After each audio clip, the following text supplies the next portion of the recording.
Welcome to Living, Learning, and Leading with Purpose with me, Dr. Wajida Small. This channel is for those who want to live fulfilled lives, grow personally and professionally, and develop into influential and impactful leaders in their organizations, industries, and communities. Through my blog, podcast, and books, I share the best stories, lessons learned, and advice to help you live, learn, and lead with purpose.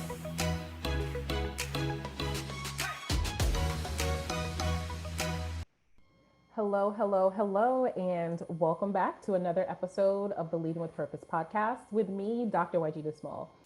I say this every time I have a guest, but I am really excited about this episode because we have an amazing guest with us today, Dr. Jasmine Escalera. Y'all, I had the opportunity to be in a Clubhouse session with Dr. Jasmine as a co-presenter. I follow her on Instagram, and she does these amazing lives with guests who give the best, literally the best career advice ever. She's absolutely amazing, and I can't wait for you all to meet her. But before we get started, I want to tell you a little bit more. So as always, I'm going to take out my notes and read her bio to you. So Dr. Jasmine Escalera is a certified career and life coach with proven programs that help her clients focus on gaining clarity around their career, beating self-doubt, and building confidence. As a coach, Jasmine integrates empowerment, success-focused mindset work, and strategy into a program that ensures her clients have both the belief systems and plan to take change of their careers. Jasmine was voted one of the top job search experts to follow on LinkedIn in 2021 by JobScan, and a career expert to follow in 2021 by Brains Magazine. Jasmine is also a TEDx speaker with the talk Conquering Workplace Conformity as a Woman of Color, detailing her journey as a Latina in STEM. Jasmine was born and raised in Brooklyn, New York, and received her bachelor's degree in biochemistry from Pace University and a PhD in pharmacology from Yale. She has held high-level nonprofit management positions, designing research programs that increase the quality of life and healthcare options for underserved populations. Y'all, this woman is amazing. I cannot wait for you all to meet her. So let's get started.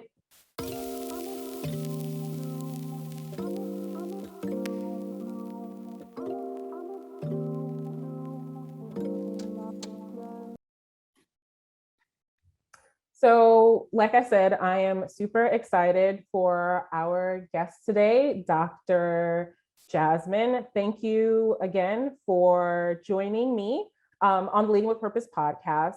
Now, I have read your bio at the beginning as a part of the intro, but I generally feel like the bio doesn't do the person justice. So I asked all of my guests, as a means of introducing themselves, if they could share their story. So I would like for you to share your story with us. Yeah, thank you so much for having me on the podcast. I'm absolutely honored to be here, and I'd love to share my story. My story actually starts with a little girl, a Latina who grew up in the projects in Brooklyn and who fell in love with science at a very young age. I used to love solving problems and reading books, just anything to do with science and research. And as I was growing up, my community really championed me. I was that girl who was getting all the great grades in school, and I was kind of that girl in the neighborhood and in the community who everyone sort of gravitated towards and was cheerleading to, really be able to make it. So when I left high school and started college, I started my degree in biochemistry, so in STEM. It was incredibly challenging being a Latina in STEM at that time. It still is, being a person of color in the STEM field. And because I had left my community and the people who were championing me, I felt really alone and incredibly secluded. The most wonderful thing that happened to me when I was in college was that around my second year of college, I was actually able to re-engage with a community of women of color in sciences. There were not many, but I was able to find my community again. And then as I went through, my scientific career, that was one of the biggest challenges for me, was actually to be able to kind of connect with individuals who look like me, people who had my similar background. And so because of that, being a Latina, being in a very white male dominated space like STEM, I had a lot of issues with conformity and a lot of issues with kind of trying to shed the person that I was to try to fit into an area and be successful. So my journey in my career especially was very up and down, trying to achieve success through sort of acting the way other people wanted me to, and really playing small in terms of myself and my background, and not necessarily achieving the level of success that I wanted to, or not feeling good about it because I didn't talk about who I was. I didn't feel as I was being the person that I wanted to be. And so after some time of really dealing with issues of authenticity, am I really being my authentic self, really dealing with these feelings of code switching, of conformity, I just really started to let it all go and just realize that, the community of Black and Brown individuals who I lived with, those were my supporters. And I wanted to go back to that. I wanted to go back to that girl who grew up in the projects, who was so strong and so powerful and so courageous. And somehow the work environment completely had stripped that from me. So I decided to take myself on a real professional and self-development journey, and just really re-engaged with my background, with my culture, with my story, and with who I was, as a means to really achieve the success that I wanted to achieve. And during that journey, I decided that I wanted to take my management and leadership experience, my love of, just self-development, and start my own business where I could help women of color actually to do the same thing. So to really stop doing this thing that we all feel we have to do in order to achieve success, which is conform, to really step into their authentic self very courageously, to identify what they want in their careers, and to really develop the strategies and tools to achieve it. Thank you. Thank you. So you use two words, and I'd like to ask you to talk a little more about them. So first, you said conformity. And so thinking about your experience as a woman of color in STEM, the first part of the question is, what did that look like for you? Or I guess, what was the expectation of you as it relates to conforming? And when you talk about kind of the women that you're helping now, what has that looked like for them? And how have you helped them kind of, I'll say, move past the need to conform? Because at least when I think about my own experience, we kind of internalize it and feel as if it's something that we need to do in order to be successful, versus something that it's not a requirement, which then will shift me into my other question to you about the other term that you used, which is authenticity. Yeah, those are such great questions. So in terms of what it looked like for me, being in the STEM field, it's incredibly competitive. I would say that the STEM environment is very, very competitive. It's very white male driven. So conformity for me looked like trying to be something that I wasn't in terms of those environments. I cannot be a white man. I am a Latin woman. I'm a very strong and proud Latina. But it meant like kind of trying to mimic their behaviors and styles, and then also trying to adopt things like a competitive nature, which was very foreign to me. So as I mentioned, in my community, everybody supported everybody. Like I remember having the best childhood ever because we all supported one another. We were all there for one another. I feel like in many ways I had many parents, like that's just how we were. Yep. So that competitive style of environment didn't suit me, my background, or who I was at all. So it really meant adopting sort of the behaviors, trying to assimilate in a lot of ways. and trying to be extra or do extra to fit in. So trying to work really hard to prove myself. And that's something that a lot of my clients experience is they go into these environments and they feel like they have to do more or be more, just to basically prove that they deserve to be there, or to show their experience, because they think they shouldn't be there or they think they don't deserve to be there.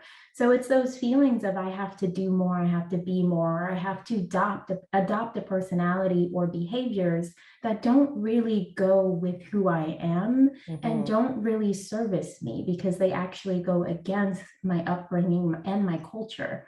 So that's what it looked like for me, and that's what it looks like a lot for my clients. In terms of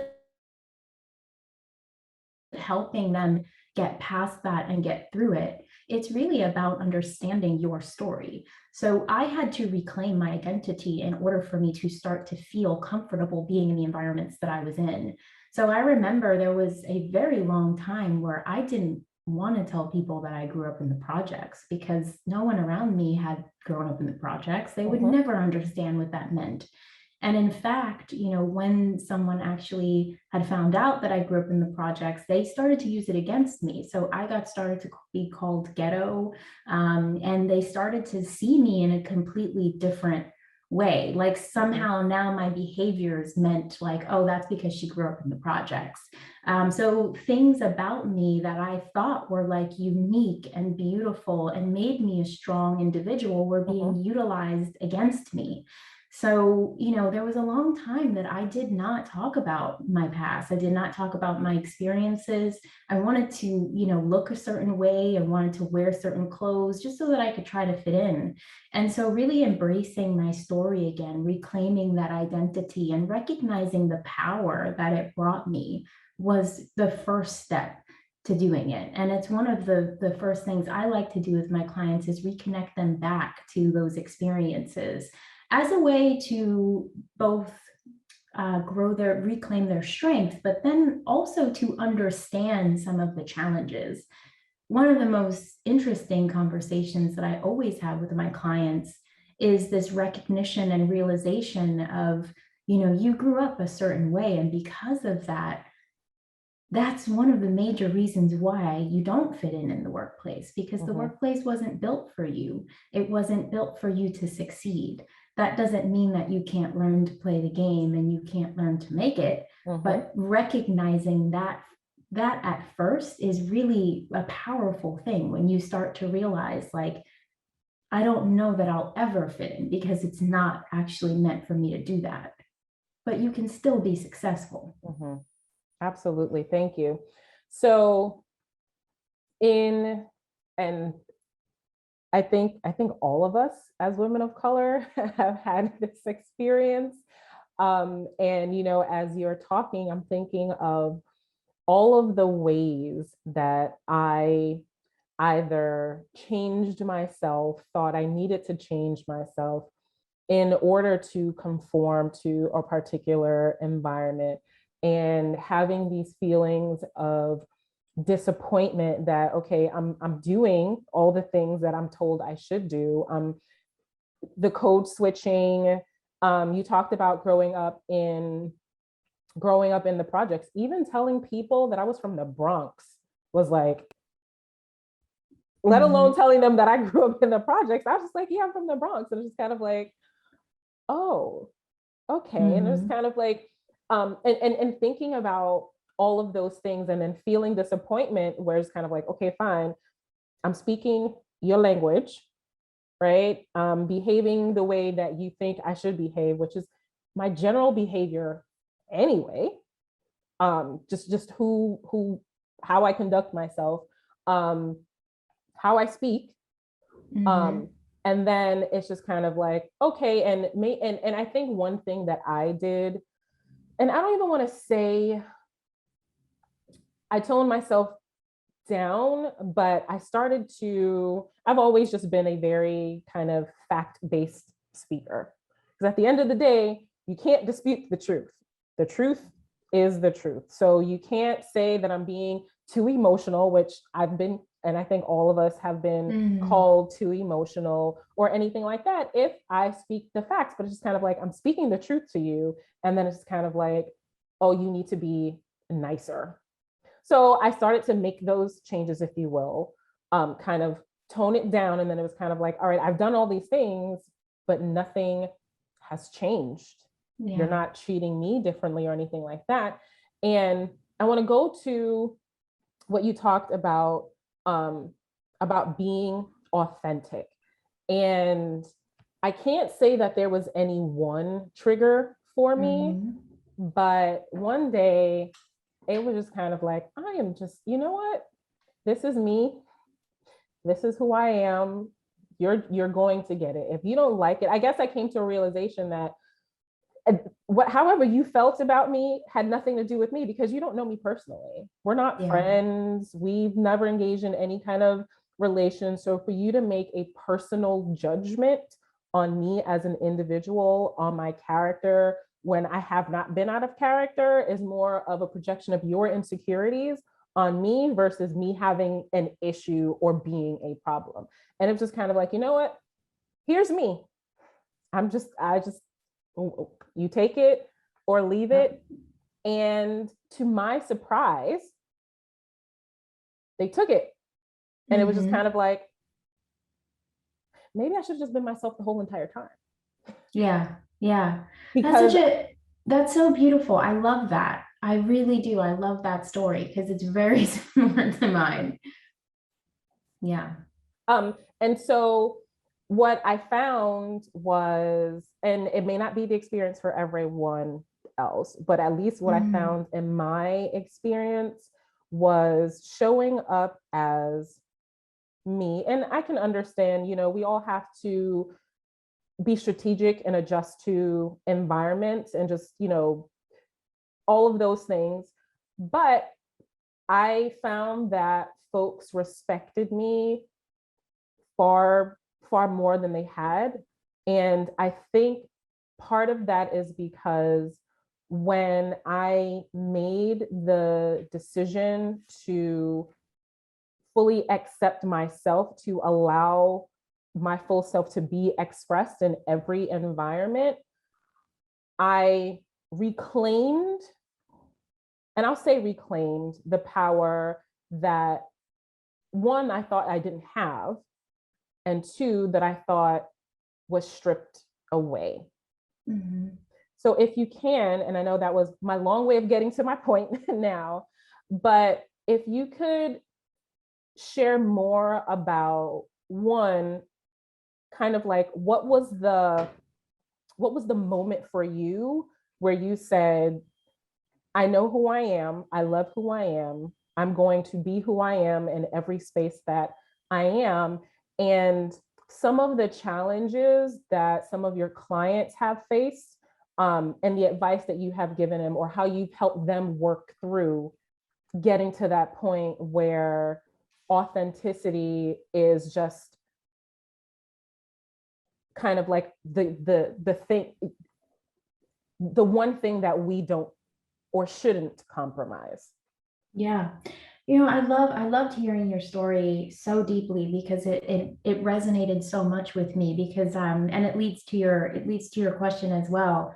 It's interesting how you said, like, I was doing all the things, but nothing was changing. And that's how I felt too. When I was trying to act a certain way, when I was trying to be a certain person, when I was trying to engage in the way that I thought other people wanted me to, it didn't make it any easier. Like I actually felt like somehow it made it harder, and it made it harder for me because I can remember waking up in the morning and having severe anxiety over having to go to work because I felt like I was a totally different person there.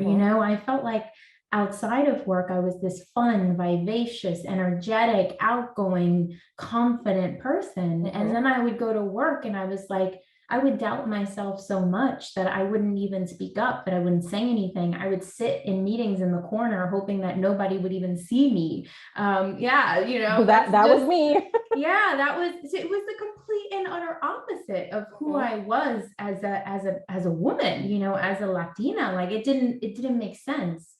And I love how you said there wasn't one trigger. It was the same for me. I think it was a compounding of feelings and it was kind of like almost inner conflict. Like there was mm, something within me that was like yelling at me, telling me like, this isn't you. So I don't think it was anything, I mean, although there were lots of external things happening to mhm, me and lots of triggers that were happening externally, I think the moment was something that happened and sparked within myself. This almost coming to knowledge of you can't continue to do this to you. mhm, And that's when I went on this amazing self-improvement journey that really was a lot about me, again, just starting to love myself again and starting to love my story again and starting to love this journey again, and also realizing that that is what made me the person that I am and got me to where I was. And that's the biggest strategy that I use with my clients is like, stop trying to make it work and just start trying to make it work for you. mhm. And that's the biggest thing, and that ultimately is the biggest challenge, because as women of color, as people of color, we are taught to hustle. Like you see your parents hustle, you see your family hustle, so you equate doing things with Mhm, movement and with mhm, the acquisition of either money or things, right? mhm, Like that's what you think. You need to do something. And for me, the doing was actually just like not trying so damn much, but instead like working on myself and loving myself and reconnecting to myself and to my story. So the biggest challenge is to get people to really understand that there's not a strategy. Like there's not, you can't Google like what are the steps to like whatever. Like mhm, it's mhm. really about the reconnecting back to you and loving yourself enough to say like, I'm going to show up as me 100%. And whether they, like you said, whether they like it or not, oh well, like, Yep, but this is me. yep. And so when you were talking, you mentioned all of the anxiety you had Mhm. at kind of going to any one of your places of work. And as you're talking, I remember at a previous employer, it got to the point where I wasn't even referring to it as a work. I would get up and I would say, I do not want to go to that place today. Mm, And every time I spoke to someone, it was that place. I didn't give the name of the organization. I didn't call it mhm, work. I didn't call it my job. It was that place. And when I think about that particular organization, and you use this term a lot, and I want you to talk about this, but it was, and I know people kind of tend to throw the term toxic as just kind of like a mhm, catch-all. But when I think about that particular experience, it was an extremely toxic environment. And when I think about that term, not only was it impacting my mental health, but my physical health as well. mhm, I literally felt like I was deteriorating as an individual in this environment. And what I noticed in that particular place was that's kind of where it came to, I'm just going to be who I am. If you don't like it, too bad, so sad. Um, and that goes to what you talked about, doing the right thing for you versus mhm, doing what you think someone else says that you're supposed to be doing. And the right thing for me was leaving. And there was this, like, this, I want to call it a change, but I don't think the term change captures everything that leaving that place um kind of, I would say, did for my soul. yeah. But if you can, in your experience in the work that you do um as a coach, and how you help women really kind of leave toxic places, because it can be difficult, when we think about like such a drastic change and the change in our livelihoods. And I remember at a previous organization, I was having some issues, and I remember talking to my mom, and she said, "Well, do you want to deal with the devil that you know or the devil that you don't? Because this is something that you're going to experience everywhere." And there was some truth to that in terms of the experiences. And I'm not sure how we don't experience them. But what I did realize is that when I got to the point of doing what was right for me, my experience was different. Yeah. In that other organization. So again, long way for me to come back to my question to you. If you could kind of talk about I guess more so, how do we leave, right? What's the term that I'm looking for? In the absence of the term, like, how do we leave being okay? Because it can be really hard. Yeah. Yeah. So you brought up a lot of things for me to think about, and I loved the question. And this is such a powerful question. And I want to start with what I define toxic workplace as, because there's a lot of signs of toxic workplaces. For me, a toxic workplace is one in which I cannot be my whole self within that environment. And due to that, I am doing things like conforming. I am feeling doubtful. I am feeling imposter syndrome because I am trying to be someone else and not trying to be myself. And that right there creates all of that conflict, that internal conflict, that anxiety. All of those things really stem from like, I can't be me in this environment and in this space. And that is the one thing that when my clients are ready to make that leap and make a change and get out of the space, that I try to get them to really hone in on is, who is the person, right? Who are you? Like, who are you and how do you want to show up at work?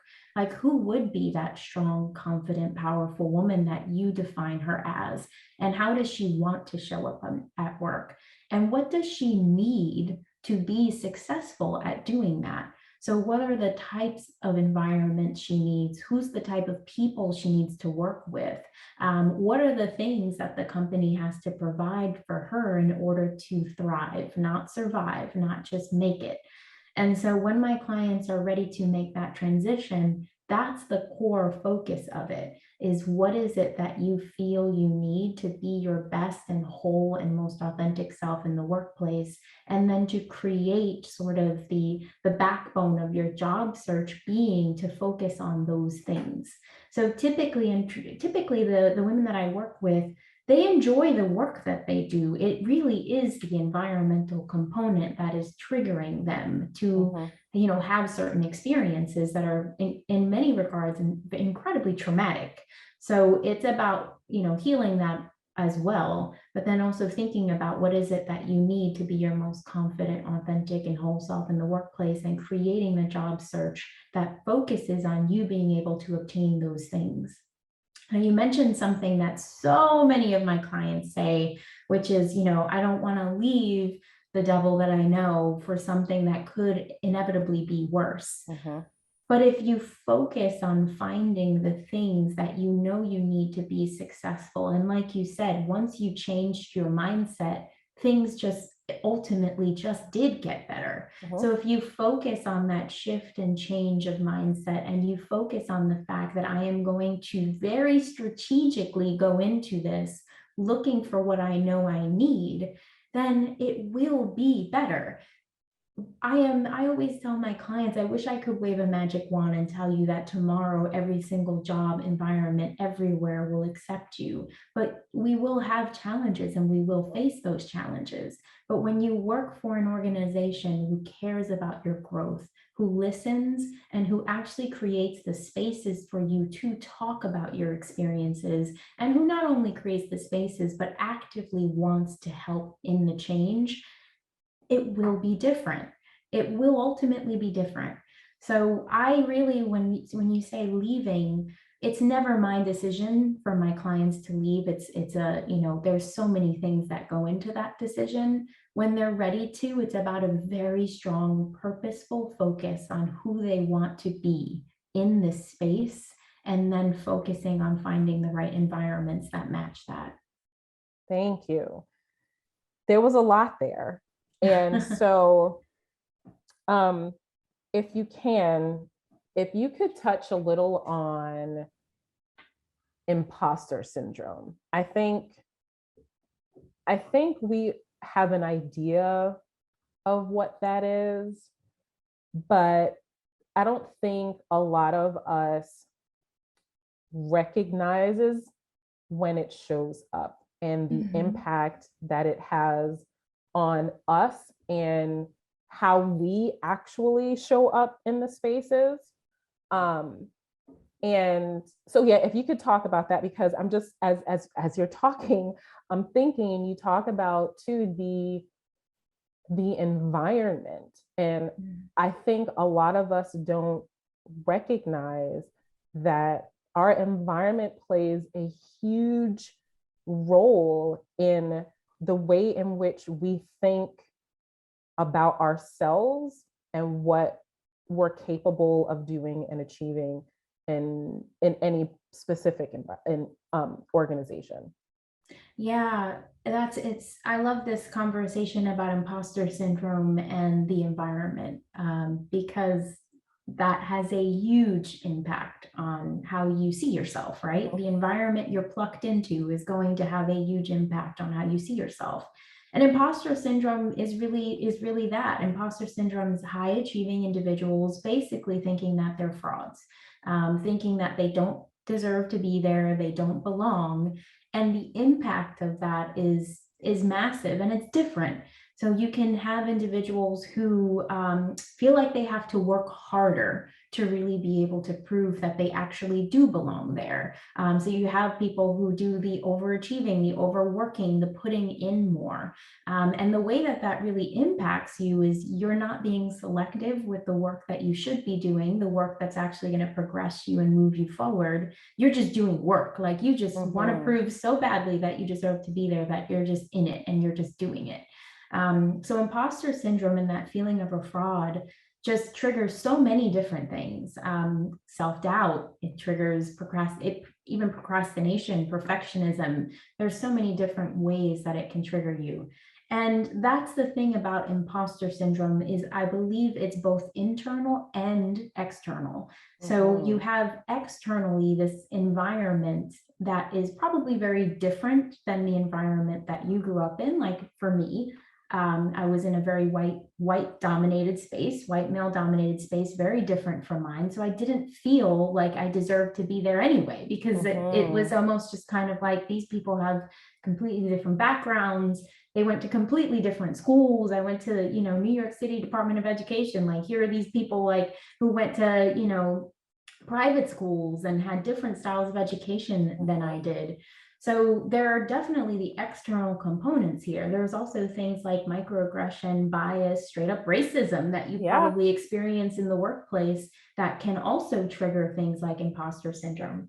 I also do feel that imposter syndrome is that internal component as well, because the things that happen are things like negative beliefs about yourself, self-doubt, and those are all of the things that you have to then start to work on and overcome. So there are these external triggers for sure. And that's one of the biggest things I advocate people do when they have feelings of imposter syndrome is get very, very clear on what the triggers actually are for you, because that will tell you how you can work to actually overcome the imposter syndrome. Or in many cases, what happens with my clients is that when we explore the triggers, we start to realize this environment is not the right environment for you. And you have to start working on that plan to leave, because you're not going to be able to change the triggers. What you need to do is change the space. And again, get into a space that allows you to be your best self. We will always experience things like imposter syndrome, because imposter syndrome actually can also acknowledge that you are expanding yourself. So when you have imposter syndrome, sometimes it's even good to say, am I having imposter syndrome because of a negative thing, meaning there's some negative things happening to me, or I'm in a negative space? Or is this really a sign that I'm stretching myself, that I'm learning something different, that I'm trying out something very new, that I'm stepping outside of the comfortable and into the uncomfortable in a good way?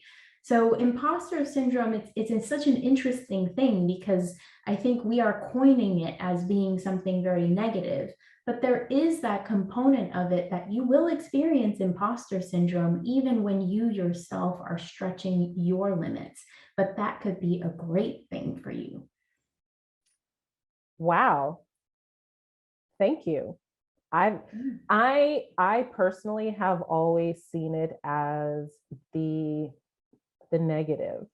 And as you're explaining it, I start to think about when I transitioned into a new role at my current organization. And while I will say I had exposure to certain elements, I kind of moved directly into it. And once I was kind of like in that space, it was just kind of like, are you sure you're supposed to be here? And a lot of it, I mean, the triggers too, in terms of, it was predominantly white. I am, while I was and still am the highest ranking Black woman in the organization, the only Black woman on the executive team. And in shifting into my new role, there was definitely a lot of growth, and it was amazing.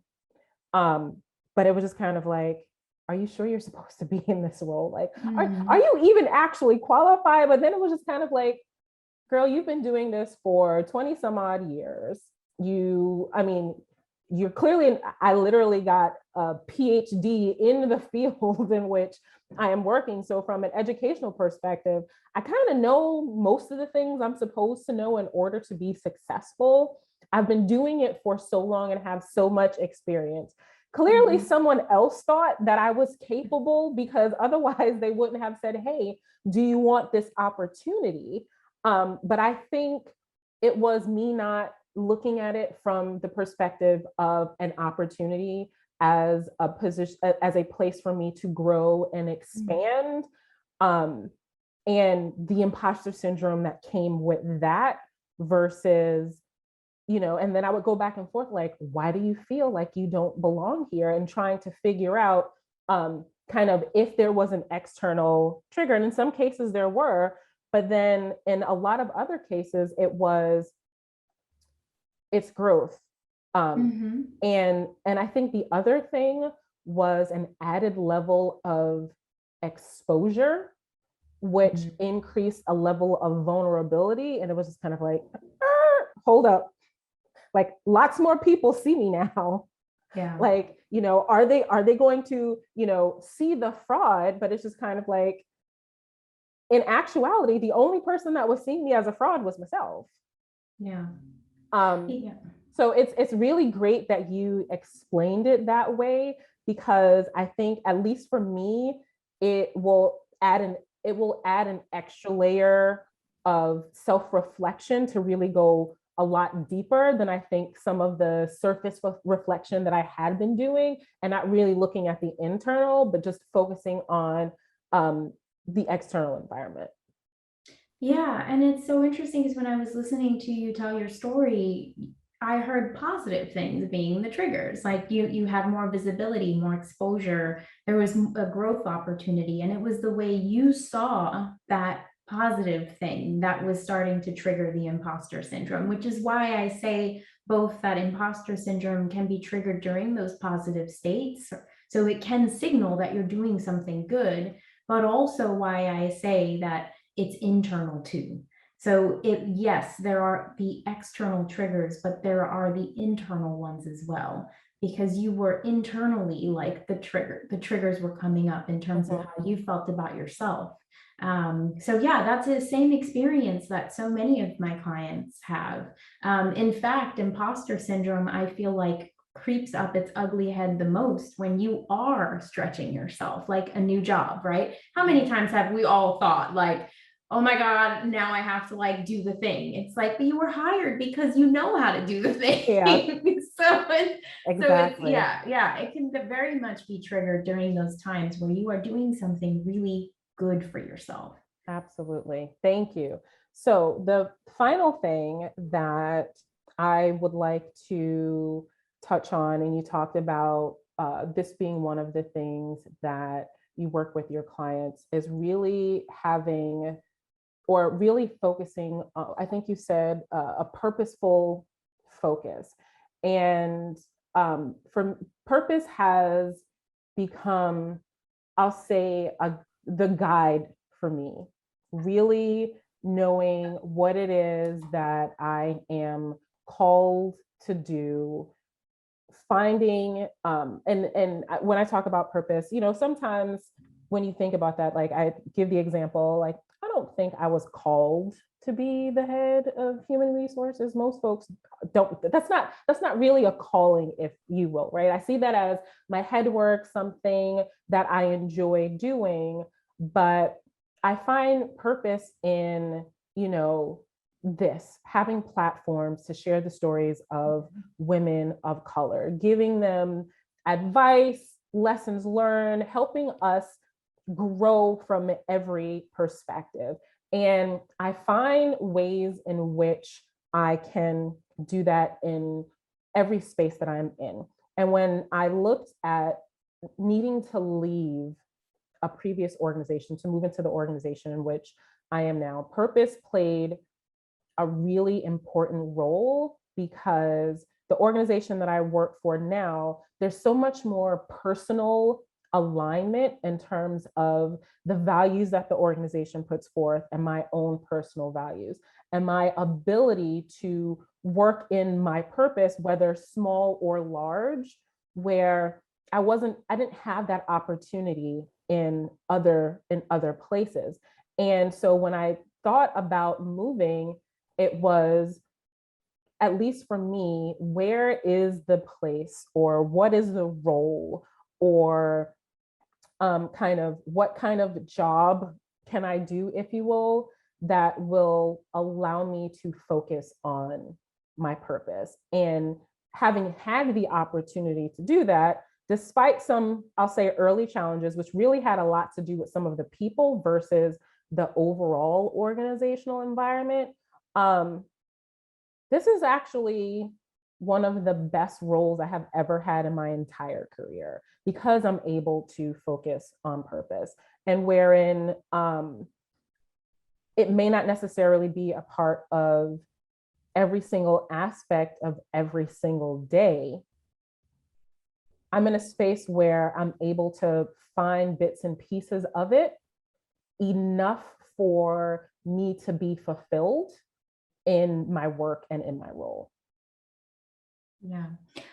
I love hearing that. And I love how you talked about purpose. I heard you talk about values when you were talking about purpose. And for me, that was a core component of me finding my purpose, was really understanding what do I value most in my life, not even just in my career, right? Like when you think about your career is just a vehicle for your life. Like it gives you the money that you need to live your life. It gives you, it gives you something that you can do that makes you feel good, right? Whatever that thing is that you love to do. And that's why you should cultivate that.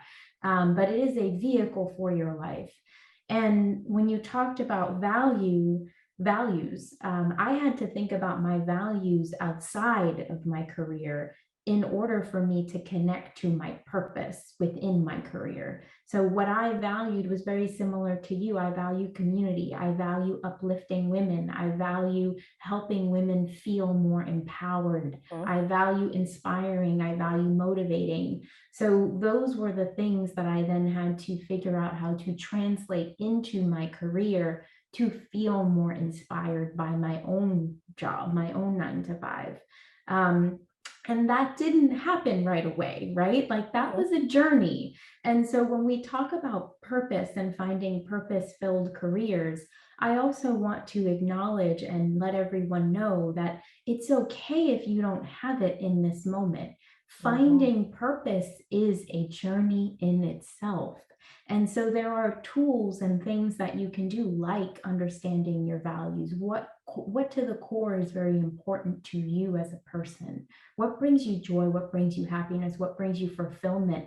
Not just even in the workspace, but just in life in general. Like what matters to you? So those things can take time for us to really connect to, because they require us to take time to connect to ourselves. And so if we do not give ourselves the space to do that, then we won't really be able to find that purpose. So it is a journey. You have to go on that journey. And, I talk a lot about, and I'd love to hear how you feel about this. I talk a lot about mindfulness. I talk a lot about being with oneself, sitting with oneself. And just this week alone with my clients, I've been talking a lot about stop moving, just sit still. Like stop thinking that the answer is going to come from doing more things. If it hasn't worked out for you that way yet, try this thing of just taking care of you and just letting the answers come to you instead of forcing them. And so I do talk a lot about mindfulness, and I do talk a lot about that within the setting with my clients. However, mindfulness and this concept of being with oneself was not, that's a privilege. That was not something that my parents could afford to do, like literally could afford to do. They did not know that these things existed. It was a stigma in my community to, even think about things like mental health. So we were not afforded this opportunity to just sit and just be with oneself and figure it out. I have afforded myself and have given myself the privilege to do that. But as people of color, we do not grow up thinking that that is something we can do. And so this concept and idea of mindfulness and, being with oneself and self-reflection, to me is it can seem like a very white thing, that we just are not granted the opportunity to provide ourselves. And I try to work with my clients to give themselves the permission to do it. And that is so incredibly important to me, because that's how I found my purpose. I found my purpose by being with myself, by asking myself tough questions, by reflecting on the moments that I felt the most joy, the most love, the most loved. And that's how I found it. But, it can be really difficult to think that you can do that. Thank you. And I actually want to leave us there. I want to leave us with giving ourselves permission and self-reflecting and knowing that we've worked hard enough to be able to just stop, not move, just stop and listen and hear ourselves and understand what it is that we need, more what we need rather than what it is that we want, and understand that purpose is not something that's rushed, and that it's okay if we don't know what that is right now. But when we take the time that we need to sit and reflect and just stop doing, it's going to come to us. And what I found is that it came to me right when I needed it to come to me. It was just kind of like, aha. It was an aha for me. So I want to leave us there. But so first, I want to say thank you, because this has been an absolutely amazing conversation. But before we go, I want to make sure that we know how to stay connected with you. How do we stay connected? How do we keep up with what you're doing? How do we get involved with Dr. Jasmine? Yeah, thank you so much for asking. So I am on Instagram and LinkedIn, I feel like all the time. Maybe I should give myself some self-care from social media. But I am on Instagram at Jasmine Escalera Coaching and LinkedIn at Jasmine Escalera.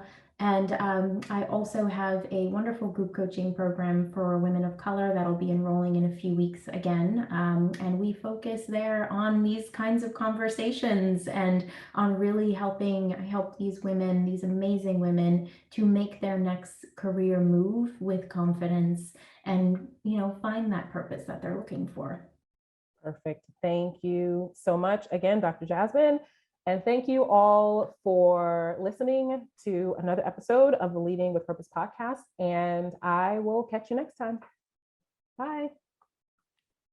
Thank you so much for spending some time with me today. It has been great sharing this space with you. I hope that you have taken what you've needed so you can share what you've learned and that you are on your way to living, learning, and leading with purpose. I encourage you to stay connected with me. Please remember to subscribe to this podcast on Apple Podcasts, Spotify, or wherever you listen. You can also follow us on Instagram at Leading with Purpose Podcast. And don't forget to visit my website, www.wajitasmall.com, where you can subscribe to my mailing list. Till next time.